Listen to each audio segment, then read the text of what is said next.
Assalomu alaykum. Quyidagi shartli ekstrem masalasini yechamiz.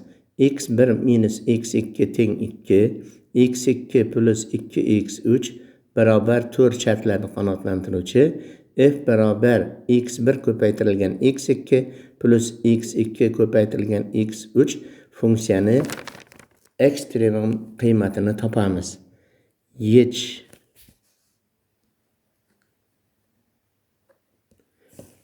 Agar masalani soddalashtirish imkoniyati bo'ladigan bo'lsa, masalani soddalashtirib olamiz. O'zgaruvchilarni ketma-ket yo'qotish usuli yordamida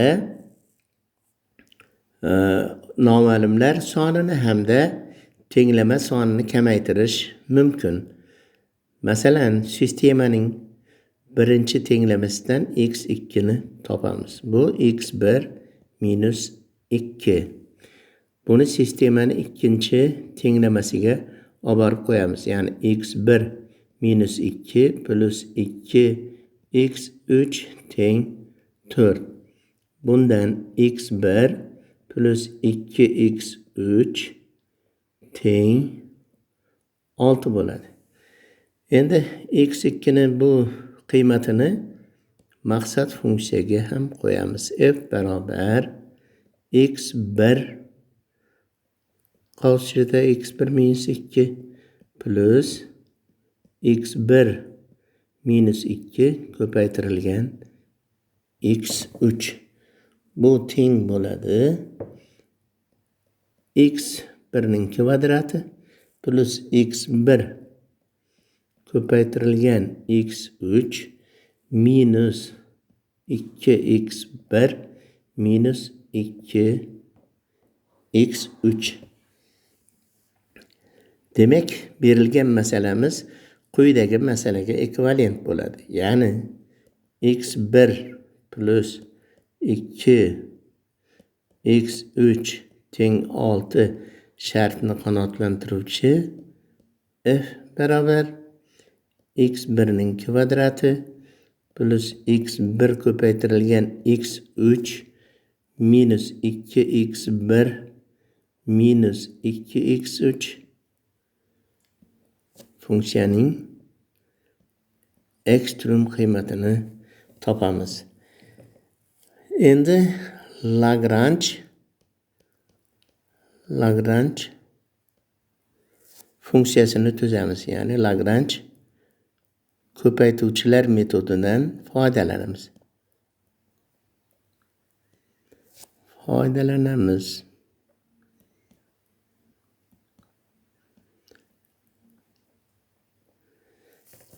Demak, L x1 x3 lambda teng x1 ning kvadrati plus x1 ko'paytirilgan x3 minus 2x1 minus 2x3 plus lambda x1 plus 2x3 minus 6. Endi bu funksiyadan xususiy hosilalar olib statsionar nuqtani topamiz. Ya'ni x1 bo'yicha L dan xususiy hosila bu teng 2x1 plus x3 minus 2 plus lambda teng 0. x3 bo'yicha xususiy hosila olamiz.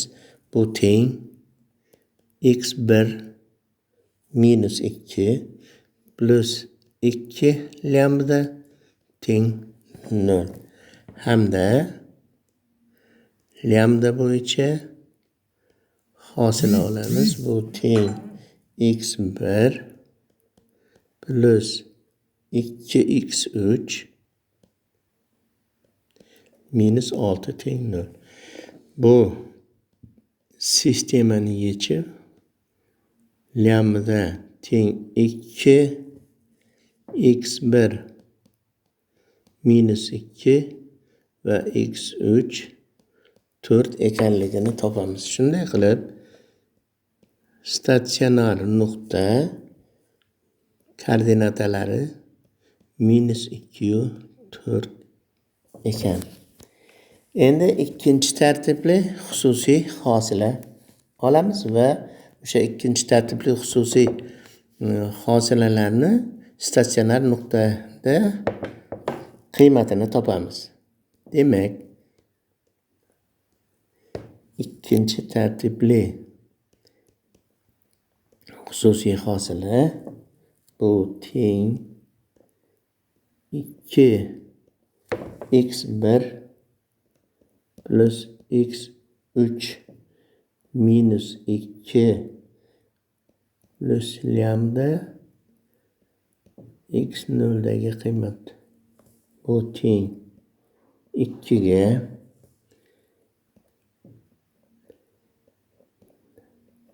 keyingisi x3 bo'yicha ikkinchi tartibli hosila bu teng x1 minus 2 plus 2 lambdadan hosila bu teng 0.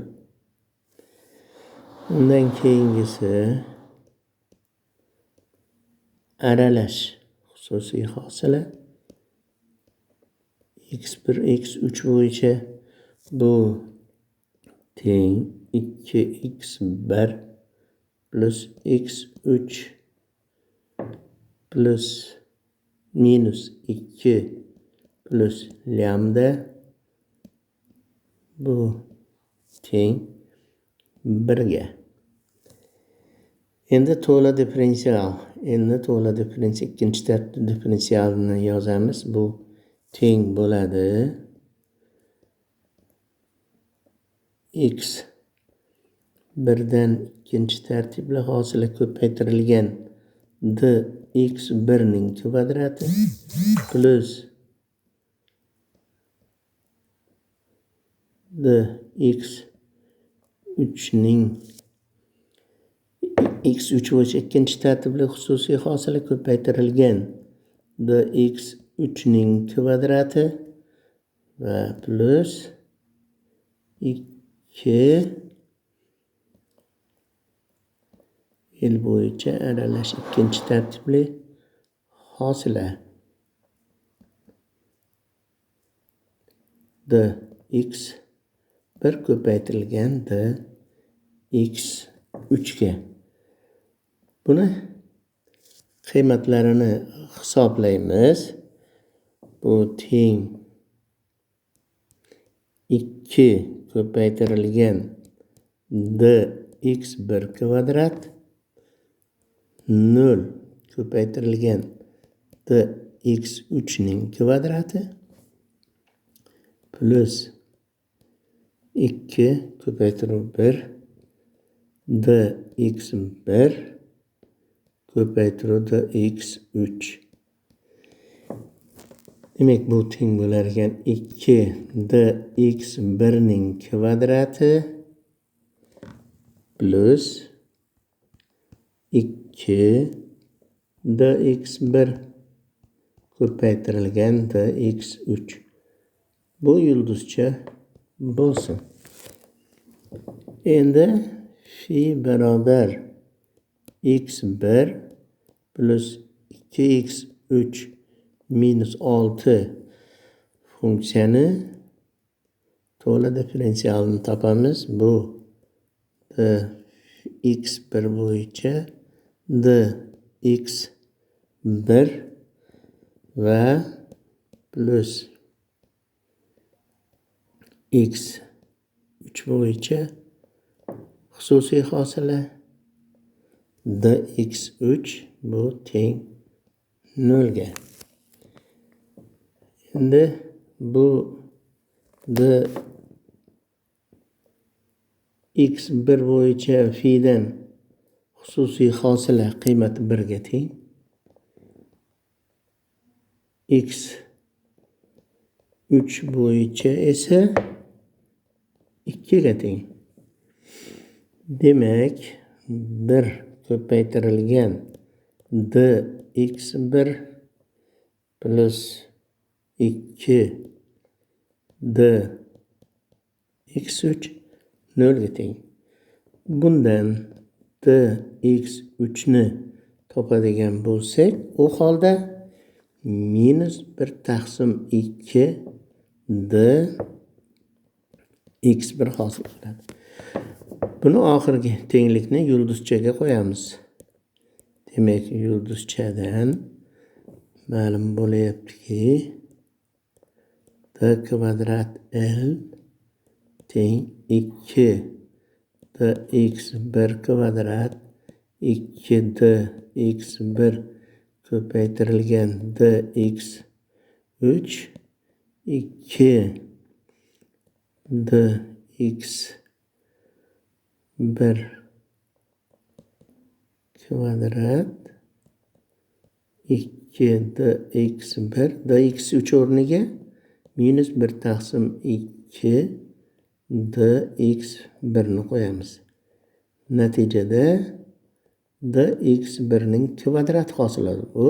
Bu demak dx kvadrat hosil bo'ldi. Bu musbat. Shuning uchun mana bu statsionar nuqtadagi, ya'ni minus 2 4 nuqtadagi f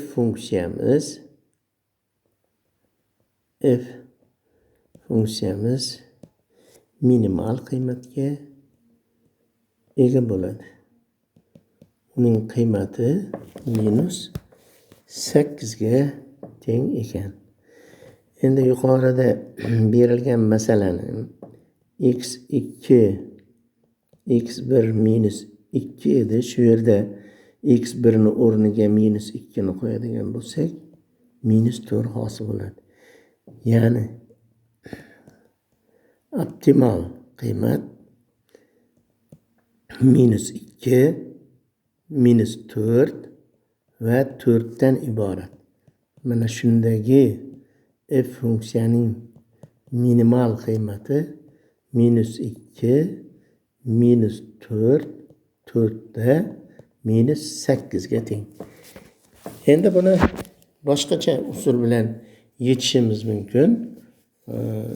İkinci bir usul matritsa yordamida quyidagi matritsani yozamiz. Shu masala uchun yozaman buni. 0 dfi x1 xususiy hosila, x3 dan xususiy hosila, x1 hamda dfi x3 hamda ikkinchi tartibli xususiy hosilalar.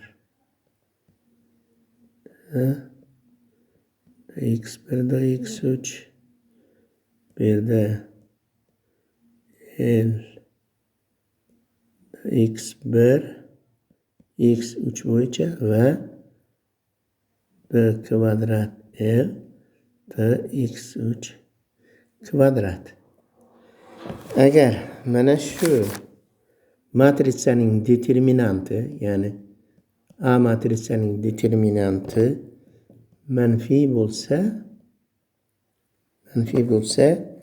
u holda funksiya minimumga ega bo'ladi. Agar determinant 0 dan katta bo'lsa, u holda bu funksiya maksimumga erishadi. Bizning misolimizda A matritsaning determinanti 0, 1, 2, 1, 2, 1, 2, 1, 0. Bu teng bo'lar ekan minus 4 ga. kichik 0. Demak, ikkinchi usulda ham x statsionar nuqtamiz -2, -4, 4ga ega bo'lganda f minimum qiymatga ega bo'lib, uning qiymati -2, -4, 4da -8 ga teng ekan. E'tiboringiz uchun rahmat.